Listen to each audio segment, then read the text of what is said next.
Here is, are you a supporter of specialist schools, like presumed specialty schools, and arts and humanities as an example? And this one starts with Megan. And for time, maybe I'll fold in actually, since you just brought up Montessori. Just for you, do you support Montessori as an option? Because there is obviously Fernwood is in Bayview, and then downtown Montessori, my understanding, is not part of the district, but it's in Bayview area. So I think that's something I'd like your comment on.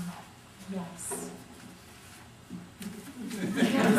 I won't overstate the fact that I'm really keen on diversity. Specialty schools and support Montessori. The diverse school district. Okay, yes. Fair enough. Thank you. I am all for it also. Yeah, I agree. I think we're all agreement on this. Parents should have options to select an educational program that best suits their interests and their needs. And I think across the city we need to have as we can. I'd just like to throw out there and invite you to discuss your perspective on the Milwaukee Parental Choice Program. We'll start with Candy Jo on this one. The choice program? Correct. With the voucher system. I think that a lot of the children who use the voucher system, once they get into the schools out lane, and it might be a problem child that has moved from school to school to school, now their parents decide Franklin, let's say. Once they get to that school and Franklin decides that they're too much of a handful, they send them back to Milwaukee, but at that point we've already lost our money.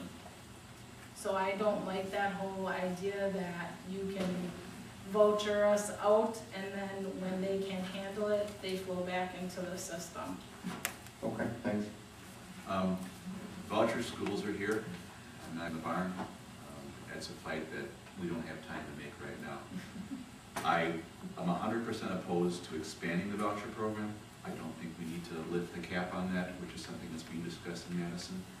I think it is detrimental to MPS. When we were interviewed by one of the websites, they asked us, should we be spending time trying to get the kids back into voucher schools? And again, I think that would be a way to promote voucher schools back in. If we succeed, which we have to do, in improving our schools, we will become the competition that everybody keeps talking about, and those voucher students want to come back to MPS. And that's where we have to put our focus right now. Okay, thanks. I absolutely agree with that. I really, my vision is that parents walk in, to enrollment in January or August or whenever they're doing it, and they are so enthusiastic about their choices within MPS that's why they're showing up at Fleet Street, not to ask for a voucher. Okay. A question from the audience. There's been lots of discussion about specialized programs. What about just a basic education program that provides a solid foundation for all children? And this goes to Ed first.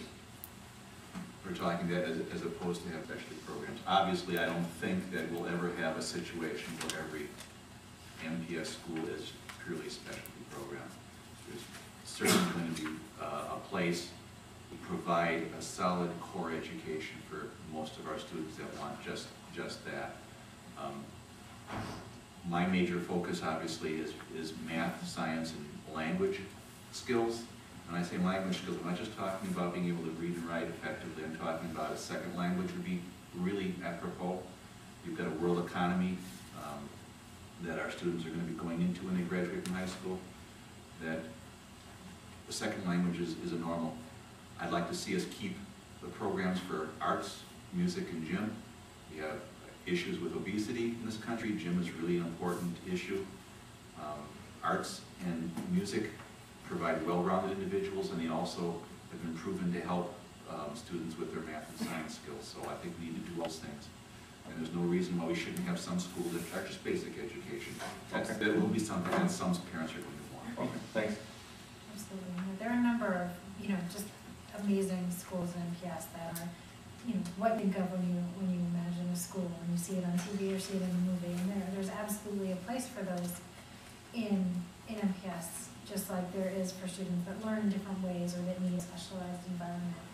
And I don't necessarily think that those are a scarcity in the district. I mean, it's just that you hear a lot about the humanities programs or the Montessori or things like that, but if you walk into the average school building, you do see a very traditional classroom. Okay, thanks.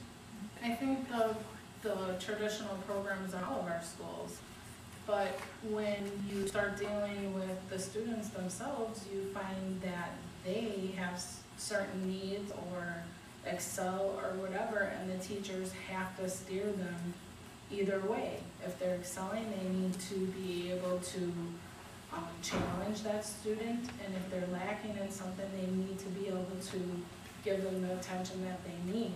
So I guess the basic programs are there, but the other programs just help support the teachers with what's going on in their classrooms. Okay, thanks.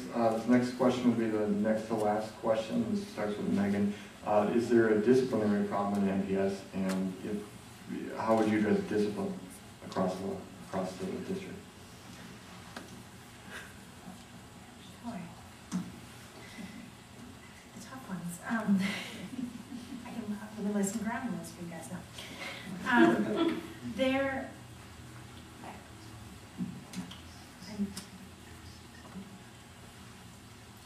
In terms of suspensions, especially when you're talking about middle and high school students, I know that there is, there's pressure within the district to bring those rates down, but while also not affecting the base attendance rate.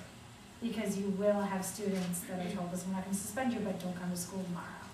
And so you can see a school where if all of a sudden the suspension rate goes down, but the attendance rate also goes down, that's equally a signal that there's a problem, enforcing the discipline.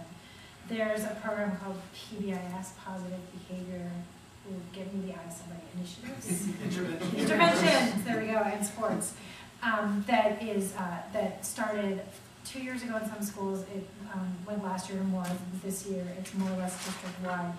That is making some gains. Restorative justice makes some gains. There are a lot of good programs out there that I think that schools are experimenting with that is helping to keep behavior on track in most of them.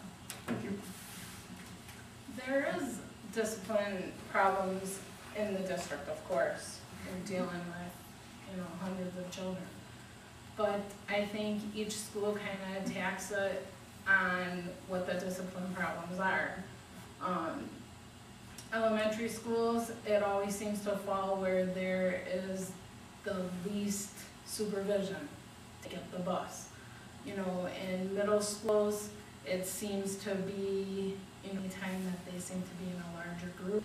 And, high schools, it can be right in the classroom. I mean,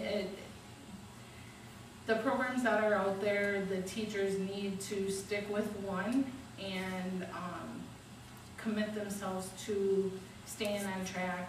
No vital threats, no nothing. You need to follow through with what you're doing. Okay, thanks. Unfortunately,